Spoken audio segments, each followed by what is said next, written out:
قبل از مرگ قسط نمبر 4۔ بات کے اختتام پر مطلوب نے گردن جھکا لی اور افسوسناک انداز میں سر جھٹکنے لگا۔ میں نے اسے مخاطب کیا، مطلوب حسین چھوٹے چودھری قربان کا دعویٰ ہے نرگس نے اپنے کسی معاون کی مدد سے چودھری فرمان کو موت کے گھاٹ اتار کر چھت سے لٹکایا ہے۔ تم اس بارے میں کیا کہتے ہو؟ میں اپنے خیالات سے آپ کو آگاہ کر چکا ہوں جناب۔ میں نے نرگس کے معاون کے بارے میں پوچھا ہے، میں نے وضاحت کرتے ہوئے کہا۔ قربان علی کا خیال ہے نرگس کا سابق منگیتر حبیب اس واردات میں ملوث ہے۔ تم حبیب کے بارے میں کیا جانتے ہو؟ کچھ بھی نہیں۔ وہ نفی میں سر ہلانے کے بعد دوسری طرف دیکھنے لگا۔ میں نے اسے کبھی دیکھا نہیں، صرف نام ہی سنا ہے، یا اتنا پتہ ہے وہ کبھی چھوٹی بیگم صاحبہ کا منگیتر تھا۔ تم اس بات سے انکار تو نہیں کرو گے کہ چودھری فرمان نے زبردستی نرگس سے شادی کی تھی؟ میں نے ٹھہرے ہوئے لہجے میں دریافت کیا۔ وہ محتاط نظر سے دائیں بائیں دیکھتے ہوئے بولا، آپ ٹھیک کہہ رہے ہیں۔ شروع ہی سے مطلوب کا انداز مجھے شک میں ڈال رہا تھا۔ وہ قدرے سہما ہوا ہونے کے ساتھ خاصا گڑبڑایا ہوا بھی تھا۔ میں نے اس کے چہرے پر نگاہ جماتے ہوئے سوال کیا، تمہارے ساتھ کیا مسئلہ ہے مطلوب حسین؟ مسئلہ؟ وہ گھبرائی ہوئی نظر سے مجھے دیکھنے لگا۔ ایسی تو کوئی بات نہیں جناب، میں نے زور دے کر کہا۔ کوئی نہ کوئی بات تو ضرور ہے، تم مجھے نارمل نظر نہیں آ رہے۔ اس دوران میں بغور اس کے چہرے کا جائزہ بھی لے رہا تھا۔ وہ بوکھلاہٹ امیز لہجے میں بولا، جناب بات دراصل یہ ہے کہ چھوٹے چودھری صاحب کی وجہ سے میں خوفزدہ ہوں۔ وہ ایک مرتبہ پھر بیٹھک کے دروازے کو دیکھنے لگا، جیسے اسے خدشہ ہو قربان وہیں کہیں آس پاس موجود ہے جو فوراً آ کر اس کی گردن دبوچ لے گا۔ میں نے استفسار کیا، تم قربان سے خوفزدہ کیوں ہو؟ وہ متعاملانہ انداز اختیار کرتے ہوئے بولا، چودھری قربان اس واقعے کو قتل کا رنگ دینا چاہتے ہیں۔ اگر انہیں پتہ چل گیا کہ میں اسے خودکشی سمجھتا ہوں تو وہ میری چمڑی ادھیڑ کر رکھ دیں گے۔ میں آپ سے بھی منت کرتا ہوں آپ چھوٹے چودھری صاحب کو کچھ نہ بتائیں، ورنہ خام خام مجھ غریب کی شامت آ جائے گی۔ اس وضاحت کے بعد اس کی بوکھلاہٹ اور پریشانی میری سمجھ میں آ گئی۔ چودھری فرمان اور قربان جیسے سفاک لوگوں سے ہر کوئی ڈرتا ہے، اور گھریلو ملازم تو خاص طور پر بہت سہمے رہتے ہیں۔ میں نے قدرے مہربان نظر سے مطلوب کو دیکھا اور تسلی بخش لہجے میں کہا، تم اس سلسلے میں بالکل بے فکر ہو جاؤ، ہمارے درمیان ہونے والی گفتگو چھوٹے چودھری تک نہیں پہنچے گی، تم ہر بات وضاحت سے بیان کر سکتے ہو۔ وہ قدرے مطمئن اور پرسکون دکھائی دینے لگا، کونکھیوں سے بیٹھک کے دروازے کو دیکھتے ہوئے بولا، آپ کی بڑی مہربانی ہے جی۔ مطلوب حسین کی سوچ اور خیالات چودھری قربان کی مخالفت میں محسوس کرتے ہوئے میں نے اسے گھسنے کا فیصلہ کیا۔ مجھے نظر آنے لگا تھا اس سے مفید بات کوئی معلوم ہو سکتی تھی۔ مطلوب حسین، میں نے بڑی نرمی سے اسے مخاطب کیا، یہ بات تم بھی اچھی طرح جانتے ہو، چھوٹا چودھری نرگس کو قتل کے چکر میں ڈالنے کی کوشش کر رہا ہے، ورنہ یہ تو سیدھا سادہ خودکشی کا کیس نظر آ رہا ہے۔ آخری جملہ میں نے اس کے خیالات کو ترجمانی کے طور پر کہا تھا۔ وہ سوالیہ نگاہ سے مجھے دیکھنے لگا۔ میں نے اس کی آنکھوں میں ایک بے نام سا اضطراب ہلکورے لیتا محسوس کیا۔ اس کی اس کیفیت کو میں نے چودھری کے ڈر کے خانے میں فٹ کیا اور کریدنے والے انداز میں دریافت کیا، کیا تمہیں معلوم ہے چھوٹا چودھری نرگس سے دشمنی کیوں کر رہا ہے؟ ان دونوں میں کبھی نہیں بنی، اس نے جواب دیا۔ میں تمہاری پیش کی ہوئی دلیل سے مکمل طور پر اتفاق نہیں کر سکتا۔ میں نے ٹٹولنے والی نظر سے اسے دیکھا۔ میرے خیال میں ان دونوں کے بیچ دشمنی کا کوئی اور ہی سبب ہوگا۔ وہ تامل کرتے ہوئے بولا، جہاں تک مجھے پتہ ہے جی، چھوٹے چودھری صاحب اول دن ہی سے نرگس سے شدید نفرت کرتے ہیں۔ اس نفرت کی کوئی ٹھوس وجہ ہوگی۔ سننے میں آیا ہے نرگس نے شادی والے دن قربان علی کو تھپڑ مار دیا تھا، مطلوب نے رازدانہ انداز میں بتایا۔ چودھری نے اس کے ساتھ کوئی بدتمیزی کرنے کی کوشش کی تھی؟ جواب میں نرگس نے بڑے غصیلے انداز میں اسے چانٹا رسید کر دیا۔ چودھری قربان علی تل ملا کر رہ گیا، لیکن بڑے بھائی کی وجہ سے اسے خاموش رہنا پڑا۔ چودھری فرمان علی کے سامنے سب کا پتا پانی ہو جاتا تھا۔ نرگس بیاہ کر اس حویلی میں آ گئی، لیکن قربان علی نے اسے کبھی بھابھی تسلیم کیا اور نہ ہی اس کا جائز احترام کیا۔ بھائی کے سامنے وہ مجبور ہو جاتا، پیٹھ پیچھے اسے نرگس کی برائی کرتے ہوئے سنا اور دیکھا گیا ہے۔ میں نے پرسوچ انداز میں کہا، حالات کچھ واضح ہوتے جا رہے ہیں۔ قربان علی کی نرگس سے دشمنی کی وجہ سمجھ میں آنے لگی ہے۔ ویسے نرگس نے شادی والے دن قربان کی بدتمیزی کے جواب میں جو کارنامہ انجام دیا، میں اس کی حمایت کرتا ہوں۔ چودھری قربان اسی قسم کے سلوک کا مستحق تھا۔ میں نے تھوڑا توقف کر کے مطلوب حسین کو گہری نظر سے دیکھا اور قدرے سرگوشیانہ انداز میں مستفسر ہوا، مطلوب تمہارا کیا خیال ہے اس کیس میں چودھری قربان کا ہاتھ ہو سکتا ہے؟ کیا مطلب جی؟ اس نے چونک کر مجھے دیکھا۔ میں نے کہا مطلب یہ کہ چودھری نے سارا کام تو خود کیا ہو اور نرگس کو قربانی کا بکرا بنا کر اس پر الزام ڈالنے کی کوشش کر رہا ہو۔ ہاں بڑی خطرناک باتیں کر رہے ہیں جناب، وہ سہمی ہوئی مگر چکنا نظروں سے چاروں طرف دیکھتے ہوئے بولا۔ میں نے ٹھہرے ہوئے لہجے میں کہا خطرناک صحیح لیکن حقیقت سے قریب تر تو محسوس ہو رہی ہیں نا۔ تم کیا کہتے ہو کہ ایسا ہونا ناممکن ہے جو میں سوچ رہا ہوں؟ وہ ایک جھرجھری لیتے ہوئے بولا ہونے کو تو سب کچھ ہو سکتا ہے، لیکن آپ اس سلسلے میں مجھے معافی رکھیں تو مجھ پر بڑا احسان ہوگا آپ کا۔ تم کیوں مرے جا رہے ہو مطلوب حسین؟ میں نے اس کی حالت کے پیش نظر کہا۔ وہ متوحش نظروں سے بیٹھک کے دروازے کی طرف دیکھتے ہوئے بولا، جناب آپ تو تھانے دار ہیں، جو چاہیں سوچ سکتے ہیں، جیسا چاہیں بول سکتے ہیں، لیکن میں بہت غریب مسکین آدمی ہوں۔ اگر چھوٹے چودھری صاحب کے کانوں میں بھنک بھی پڑ گئی کہ میں کسی کے حوالے سے ان کے خلاف سوچ رہا ہوں تو مجھے بھوکے کتوں کے سامنے ڈال دیں گے۔ آپ نہیں جانتے انہیں، اچھی طرح جان گیا ہوں مطلوب حسین، میں نے سنسناتے ہوئے لہجے میں کہا، اور رہی صحیح کسر تمہاری ان ڈری سہمی باتوں اور خوف زدہ چہرے نے پوری کر دی ہے، مگر شاید تم مجھ سے واقف نہیں ہو۔ میرا نام ملک صفدر حیات ہے، میں قربان علی جیسے چودھریوں کی دہشت کو جوتے کی نوک پر رکھتا ہوں۔ پیدا کرنے والے کی قسم ہے اگر قربان علی اس کیس میں ملوث ثابت ہو گیا تو میں اس کا وہ حشر کروں گا جو تم لوگوں نے بھی نہیں کبھی دیکھا ہوگا۔ وہ سراسیمہ نگاہ سے یک ٹک مجھے تکے جا رہا تھا۔ میں نے اضافہ کرتے ہوئے ٹھوس لہجے میں کہا، اگر تم لوگوں کو چودھری قربان سے ذرا بھی ہمدردی ہے تو دعا کرو چودھری فرمان کی موت خودکشی ثابت ہو، ورنہ… میں نے دانستہ جملہ ادھورا چھوڑ دیا۔ وہ کمزور لہجے میں بولا، ملک صاحب آپ اپنی تفتیش کو جیسے چاہیں آگے بڑھائیں، وہ آپ کا اور قانون کا معاملہ ہے، لیکن میں ایک مرتبہ پھر ہاتھ جوڑ کر آپ سے درخواست کروں گا، چودھری صاحب تک یہ بات نہیں پہنچنا چاہیے کہ میں نے ان کے خلاف آپ سے کچھ کہا ہے۔ بات کے اختتام پر مطلوب حسین نے باقاعدہ ہاتھ جوڑ دیے۔ میں نے تسلی آمیز لہجے میں کہا، تم خام خواہ پریشان ہوتے ہو، میں تم سے وعدہ کر چکا ہوں کہ چودھری کے سامنے تمہارا نام نہیں آئے گا۔ وہ بڑی شد و مد سے میرا شکریہ ادا کرنے لگا۔ مزید 10 منٹ تک میں اس سے مختلف سوالات پوچھتا رہا جن میں حبیب کا خاص طور پر ذکر آیا۔ اس نے بتایا کہ وقوعے کی رات یا اس سے پہلے کبھی اس نے مذکورہ بندے کو حویلی کے آس پاس یا حویلی کے اندر نہیں دیکھا تھا۔ مطلوب حسین کے مطابق حویلی میں وہ 2 مختلف قسم کی خدمات انجام دیتا تھا۔ اس کی کوئی خاص ڈیوٹی نہیں تھی، اسے جو حکم دیا جاتا تھا وہ بجا لاتا۔ میں نے فارغ کرنے سے پہلے اسے تاکید کی کہ اگر وہ حویلی کے اندر یا باہر کوئی قابل ذکر اور اہم بات محسوس کرے تو کسی دوسرے سے ذکر کرنے کی بجائے وہ فوراً مجھے بتائے۔ اس نے وعدہ کیا کہ وہ میری ہدایت پر عمل کرے گا۔ مطلوب حسین کام کا بندہ دکھائی دیتا تھا۔ حویلی سے رخصت ہونے سے پہلے میں نے قربان علی کو چند اہم باتیں ذہن نشین کرائیں، جن میں منظور کی واپسی کے بعد اسے فوراً تھانے بھیجنا تاکہ اس کا بیان لیا جائے، اور بغیر اطلاع حویلی کے مکینوں کا احمد نگر سے باہر نہ جانا شامل تھا۔ اس نے حیرت سے مجھے دیکھا اور پوچھا، تھانے دار صاحب، کیا مجھے بھی کہیں آنے جانے کے لیے آپ سے اجازت لینا ہوگی؟ کیا تم اس حویلی کے مکینوں میں شامل نہیں ہو؟ میں نے تیز نظر سے اسے گھورا۔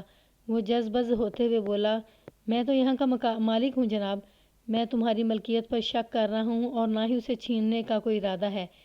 میں نے ڈانٹ آمیز لہجے میں کہا، اس حویلی میں بسنے والے تمام ملازم اور مالک مکین ہی کہلائیں گے، وہ سب کے لیے میرا حکم یکساں ہے۔ احمد نگر سے باہر جانے کے لیے انہیں پیشگی تھانے میں اطلاع دینا ہوگی۔ یہ تو بڑا عجیب و غریب حکم ہے جناب، وہ اکھڑے ہوئے لہجے میں بولا۔ تم اسے صرف ایک حکم سمجھو، عجیب و غریب کے چکر میں نہ الجھو۔ پھر میں اسے اس کے حال پر چھوڑ کر تھانے آ گیا۔ اسی شام میں نرگس کو دیکھنے ہسپتال جانے کا ارادہ کر ہی رہا تھا کہ منظور تھانے آ گیا۔ چودھری کا یہ ملازم آج صبح سلطان اور فرزانہ کو ان کے باپ کی موت خبر دینے موزہ قلعہ واسو سنگھ گیا تھا۔ واسو سنگھ میں چودھری فرمان علی کا سالہ چودھری کرم داد رہتا تھا۔ میں نے منظور کو فوراً اپنے کمرے میں بلا لیا۔ وہ پستہ قامت کا مالک ایک نہایت ہی ہوشیار بندہ تھا۔ اس کی آنکھوں سے چالاکی ٹپکتی تھی اور نشست و برخاست سے بھی وہ خاصا مستعد نظر آتا تھا۔ میں نے بغور اس کا جائزہ لینے کے بعد استفسار کیا، تم قلعہ واسو سنگھ سے کب واپس آئے ہو؟ 1 گھنٹہ پہلے آیا ہوں سرکار، وہ چہک کر بولا۔ چودھری سلطان اور فرزانہ بی بی کے علاوہ چودھری کرم داد بھی میرے ساتھ یہاں پہنچے ہیں۔ پھر مجھے بولنے کا موقع دیے بغیر اضافہ کرتے ہوئے بتانے لگا، چودھری کرم داد کا آنا ضروری بھی تھا جناب، وہ بڑے چودھری صاحب کے بہت قریب تھے۔ میں نے اس کے تبصرے اور تجزیے کو نظر انداز کرتے ہوئے موجودہ حالات کے بارے میں مختلف سوالات کیے۔ چودھری فرمان کی خودکشی یا قتل کے بارے میں گھما پھرا کر اس سے پوچھ گچھ کی۔ جلد ہی مجھے اندازہ ہو گیا کہ وہ چودھری قربان کے کیمپ کا آدمی تھا۔ اس کا خیال یہ بھی یہی تھا کہ نرگس نے اپنے آشنا حبیب کے تعاون سے چودھری فرمان کو ٹھکانے لگا کر چھت سے لٹکا دیا ہوگا۔ مطلوب حسین کے برخلاف منظور قربان کا حامی دکھائی دیتا تھا۔ میں نے ماتھے پر بال ڈال کر اس سے پوچھا، کیا تم نے نرگس یا حبیب کو یہ واردات کرتے ہوئے اپنی آنکھوں سے دیکھا ہے؟ دیکھا تو نہیں جی، پر حالات اور واقعات اسی جانب اشارہ کرتے ہیں، وہ بوکھلائے ہوئے انداز میں بولا۔ میں نے پوچھا، تم کن حالات اور واقعات کو حوالہ بنا رہے ہو؟ وہ نرگس بی بی کے کمرے کا دروازہ کھلا تھا، وہ تامل کرتے ہوئے بولا۔ صبح ہی صبح انہوں نے مجھے بتایا کہ بڑے چودھری صاحب نے چھت سے لٹ کر خودکشی کر لی ہے۔ مجھے اس بات کا ذرا یقین نہ آیا۔ میں دوڑا چودھری صاحب کے پاس پہنچا۔ اللہ بھلا کرے وہ اس وقت سو رہے تھے۔ میں نے دروازہ کھٹکھٹا کر انہیں جگا دیا، پھر وہ بھاگم بھاگ بڑے چودھری صاحب کے کمرے میں پہنچے۔ میں بھی ان کے پیچھے آیا اور بڑے چودھری صاحب کو چھت سے لٹکتے ہوئے دیکھا۔ وہ ایک لمحے کو سانس درست کرنے کے لیے متوقف ہوا، پھر بات کو آگے بڑھاتے ہوئے بولا۔ کچھ دیر بعد چھوٹے چودھری صاحب نے مجھے قلعہ واسو سنگھ روانہ کر دیا۔ وہ خاموش ہوا تو میں نے اس کی آنکھوں میں جھانکتے ہوئے سوال کیا، نرگس نے تمہیں بڑے چودھری کی خودکشی والی اطلاع کب دی تھی؟ وہ تڑکے کا وقت تھا جناب، وہ خیال انگیز انداز میں بولا۔ میرا خیال ہے صبح کے 7 بجے ہوں گے۔ کیا تم نے اسی وقت چودھری فرمان کی خوابگاہ میں جھانک کر دیکھا تھا؟ نہیں سرکار، اس نے نفی میں گردن جھٹکی۔ بعد میں چھوٹے چودھری صاحب کے ساتھ میں وہاں پہنچا تھا۔ میں چند لمحے سوچتی اور کھوجتی ہوئی نظر سے اسے دیکھتا رہا، پھر گھمبیر لہجے میں بولا، تمہارے خیالات چودھری قربان سے بہت زیادہ ملتے ہیں۔ کیا اس نے تمہیں یہ بیان رٹوایا ہے؟ وہ نگاہ چراتے ہوئے بولا، ایسی تو کوئی بات نہیں جناب۔ اس کے انداز نے بتا دیا کہ بالکل ایسی ہی بات ہے۔ میں نے ذرا مختلف زاویے سے سوال کیا، منظور چودھری قربان کی طرح تم بھی کہہ رہے ہو کہ نرگس نے اپنے سابق منگیتر کے تعاون سے چودھری فرمان کو ٹھکانے لگا کر پھانسی کا رنگ دیا ہے؟ اس کا واضح مطلب یہی ہے کہ تم حبیب نامی شخص کو اچھی طرح جانتے ہو؟ بڑی اچھی طرح جناب، وہ بے حد وثوق سے بولا۔ وہ بہت ہی خطرناک بندہ ہے، مجھے تو حیرت ہے آپ نے ابھی تک اسے گرفتار کیوں نہیں کیا؟ میں نے تسلی آمیز لہجے میں کہا، اگر ضرورت محسوس ہوئی تو میں پہلی فرصت میں حبیب کو حراست میں لے لوں گا۔ تمہیں اس سلسلے میں پریشان ہونے کی ضرورت نہیں۔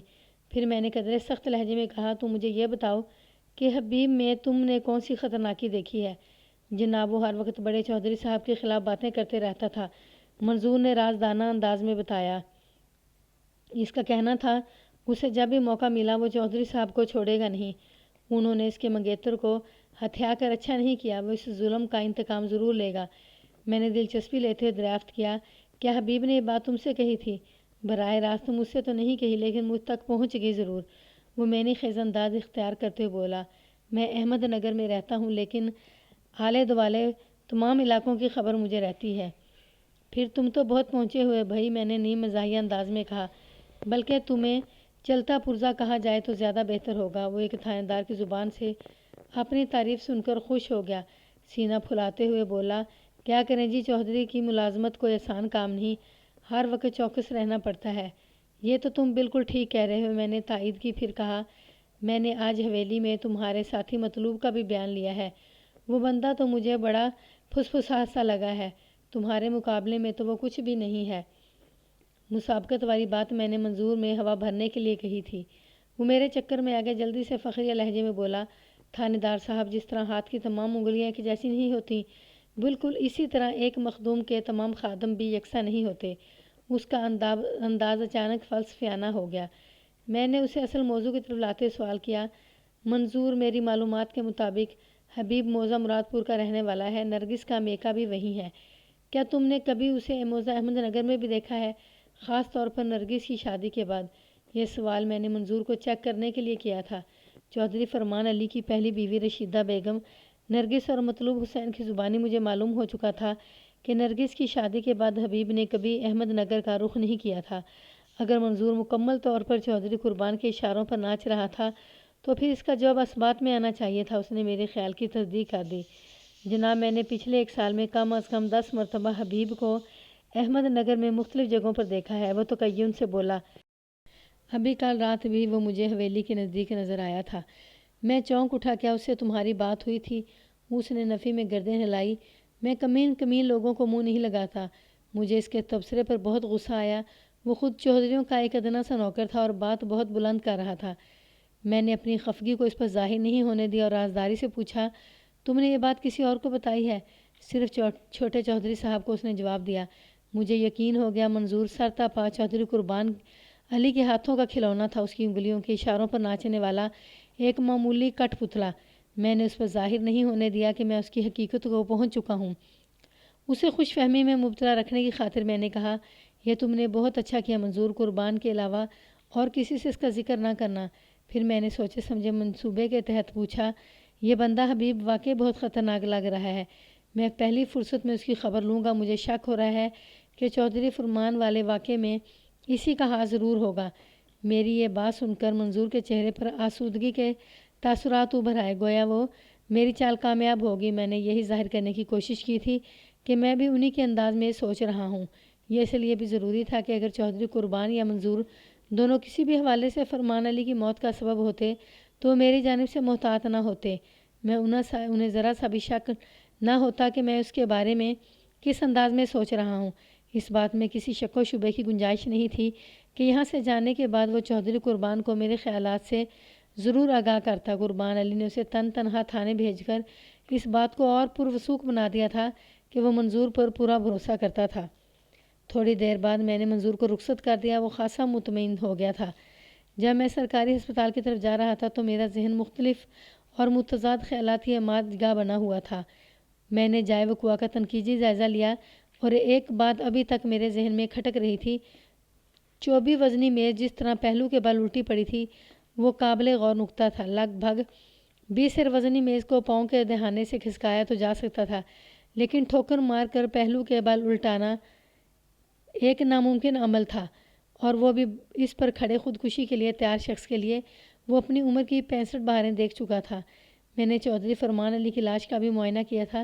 اس کی صحت ایسی نہیں تھی کہ وہ پاؤں کی مدد سے وزنی میز کو یوں الٹا سکتا۔ یہ سب کچھ سوچتے ہوئے ذہن میں یہ خیال ابھرتا تھا کہ چودھری فرمان نے خودکشی نہیں کی ہوگی بلکہ اسے پھانسی دی گئی ہوگی۔ یہاں پر وہ دو راستے سامنے آتے تھے۔ نمبر 1، چودھری کو زبردستی پھانسی لگا دی گئی۔